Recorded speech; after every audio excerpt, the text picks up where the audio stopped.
Bismillahirrahmanirrahim. Baik, pertama Ustadz, mazhab Wahabi itu sesat atau tidak? Ahlussunnah atau bukan? Pertama yang harus diketahui, Wahabi itu ada dua macam. Ada Wahabi Khawarij, Abdul Wahab itu Khawarij, itu yang sesat karena mereka mengkafirkan kita semuanya. Ada yang Muhammad bin Abdul Wahab, itu Wahabi yang sekarang ada di Saudi Arabia itu. Memang zaman tahun 20-an, 30-an itu ketika Wahabi atau pemerintah Saudi baru terbentuk, mereka kerjasama dengan ulama Wahabi, itu keras sekali akan membongkar makam Nabi, ya akan memindahkan makam Nabi, semua wirid dilarang dan sebagainya, keras sekali, sehingga berdirilah NU ya, merespon itu, dan ormas-ormas di dunia keberatan dengan langkah Wahabi. Dalam perundingan akhirnya berhasil, tapi kemudian dilanjutkan oleh generasi yang kurang mengenal Wahabi. Sampai sekarang ini pun ada yang mencaci maki Wahabi, menganggap sesat Wahabi, menganggap Wahabi bukan Ahlus Sunnah. Sebagai Muslim saya sangat keberatan. Saya bukan Wahabi, jelas bukan Wahabi, tapi tidak rela kalau saudara kita dicaci maki. Saudara kita Wahabi yang ada di Saudi Arabia dan sekitarnya itu adalah Wahabi yang Ahlus Sunnah. Kalau tidak sama dengan kita, tidak usah jauh-jauh. Bukan Wahabi, NU dengan Muhammadiyah pun banyak perbedaan. Tapi kan tidak boleh mencerca, tidak boleh mencela.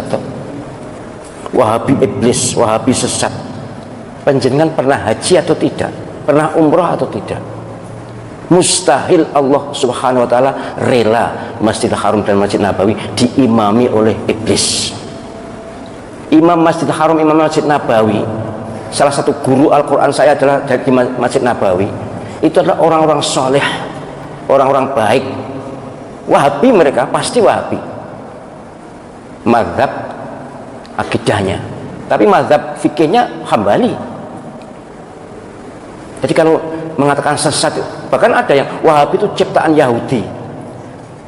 Benci ya benci, tapi jangan ekspresif dan jangan keterlaluan. Panjenengan nanti akan malu di depan Allah SWT. Mustahil, sekali lagi, Masjidil Haram diimami oleh orang yang sesat, mustahil. Mustahil Allah SWT ridho Masjid Nabawi imam masjidnya adalah orang-orang sesat. Saya tuh bahkan, karena saya akrab juga dengan Syekh Abdul Rahman As-Sudi, Syekh Su'al Surem, akrab saya dengan mereka. Mereka tuh bahkan dalam persepsi saya orang yang paling awal masuk surga di antara orang yang hidup sekarang ini. Bersih lahir batin. Bahwa amaliyahnya kita tidak setuju, ya banyak. Kalau tidak setuju banyak. Mereka tidak wirid bersama-sama sudah sholat itu juga, ya mereka pahamnya seperti itu. Sholat subuh tidak kunut, ya seperti itu. Lalu kenapa? Ini memang sangat diprovokasikan ini. Kayaknya dikompori oleh Syiah. Syiah memang musuh bebuyutan Wahabi. Saya malah mohon maaf ya, andai saja yang di Masjidil Haram dan Masjid Nabawi itu bukan Wahabi, kayaknya nanti tiang-tiang masjid itu sudah dipuja-puja. Saya menangi loh. Menangi apa sih? Ngalami aku dewe. Menangi itu tahu. Tahun 86 ketika saya haji di sana, itu ada masjid sebelah Masjidil Haram, tiang sebelah Lor Kulon ini, sebelah barat laut, itu dilus-lus oleh orang-orang yang baru datang itu. Entahlah apa, tapi kemudian oleh askar diusir. Jadi banyak penduduk dunia ini yang ilmu agamanya kurang, kemudian masih dilingkungi oleh faham-faham lokal. Ya kalau di Indonesia ini kejawen lah, itu memuja-muja, mengkultuskan tiangku cagak, bukan tiang wong ya, cagak di Masjidil Haram. Itu dilus-lus, dicium-cium. Apalagi Ka'bah, waduh sudah. Ka'bah itu pojok-pojokan wes mambu abab kabeh. Untung diminyai terus ya, dilesi minyak. Tapi dulu gitu dulu, karena tawaf juga masih mudah ya. Penjagaan belum begitu ketat, tapi akhirnya ya makin ketat sekarang. Sudah tidak ada lagi pemujaan pada tiang Masjidil Haram itu tidak ada lagi. Yang mencuri-curi memang masih ada, misalnya makom Ibrahim itu ada yang mencium-cium, ngelus-ngelus, kemudian dengan sapu tangan lalu diusapkan muka, masih ada. Itu kok umpama ditoleransi bisa seperti makam Imam Syafi'i di Mesir. Mereka kan bukan Wahabi.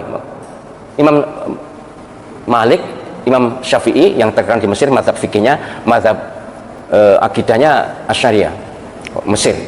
Itu makam Imam Syafi'i saya tahu dengan mata kepala sendiri. Waduh, digunakan tawaf. Ya, kalau saya mengingung, memang tidak seketat di Saudi. Kemudian ada orang yang kirim surat, yang makam dia kirim surat. Kemudian ada naruh uang, segala macam jenis ritual mirip kejawen. Jadi sekali lagi saya mohon penjenengan, ya kita tentu sebagai orang yang di Indonesia, kita ikut ulama Indonesia, ijtihad mereka bagus, kita ikuti. Ahlus sunnah wal jamaah.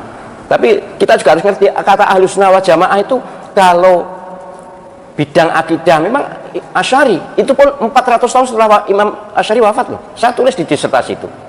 Jadi istilah Ahlus sunnah wal jamaah itu bukan Imam Asy'ari langsung.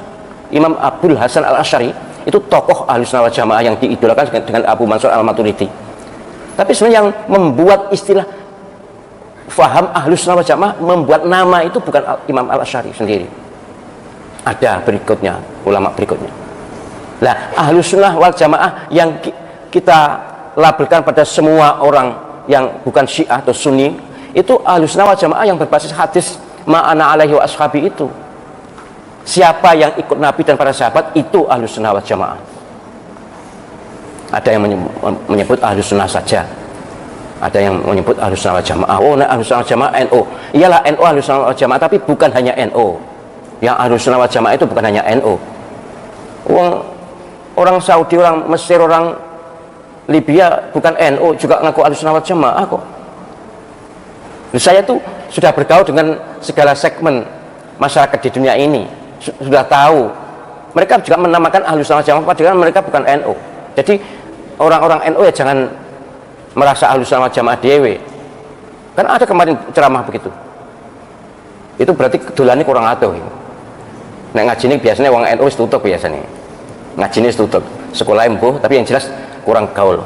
Saya berharap siapapun yang mengaku beriman dan Islam, jangan memusuhi saudara sendiri. Jangan memusuhi saudara sendiri. Ayo kita bersatu walaupun berbeda baju. Ayo kita kompak walaupun berbeda organisasi. Ayo kita bersaudara. Innamal mu'minuna ikhwatun fa aslihu baina akhawaykum wattaqullaha la'allakum turhamun. Ini firman Allah SWT dalam surah Al-Hujurat ayat 10. Sungguh orang-orang yang beriman ini adalah bersaudara. Maka harus damai dengan sesama saudara. Jangan kebalik, kalau wong Islam tuh koyok musuh gitu, tapi kalau wong non Islam tuh malah nyedek-nyedek, ngerangkul-rangkul. Sikut pisan kon kok. Saya tuh mohon maaf ya, berdakwah tentang ukhuwah ini sejak tahun 2002 di Masjid Akbar itu. Maka kajian fikih kontemporer dulu itu munculnya itu. Sudah terus saya sampai sekarang. Ceramah ukhuwah itu. Ya kok yo cik berhasil. Cik enek umat Islam sing mencela saudara sendiri itu loh. Apa ndak takut kepada Allah SWT? Bahwa nanti semua tindakan kita, semua ucapan kita, semua pikiran kita dihisab, di mizan, ditanya, diminta pertanggungjawabannya. Apa kita akan berkata di hadapan Allah SWT kalau kita terhadap umat sesama muslim bermusuhan atau menyikapi bermusuhan? Bahkan para imam Masjidil Haram, Masjid Nabawi dikatakan sesat. Tidak mengatakan eksplisit sesat, tapi mengatakan Wahabi sesat. Waspadalah, mereka juga punya kitab. Oh, kitab Bukharinya Wahabi dengan Ahli Sunnah itu berbeda. Batuk muta. Saya itu lama loh ngaji di Masjidil Haram, di Masjid Nabawi, ikut khalaqah itu, dan kitab Bukharinya ya sama. Kalau dulu mungkin pernah berbeda, ya kita nggak ada punya bukti, tapi memang Wahabi zaman awal-awal pemerintah Saudi itu keren banget.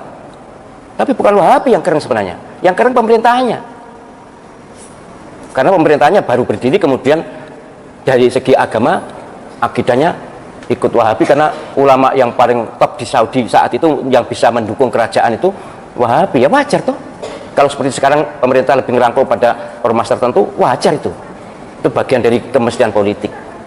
Baik, jadi soal Wahabi moga-moga tidak usah dipersoalkan lagi ya.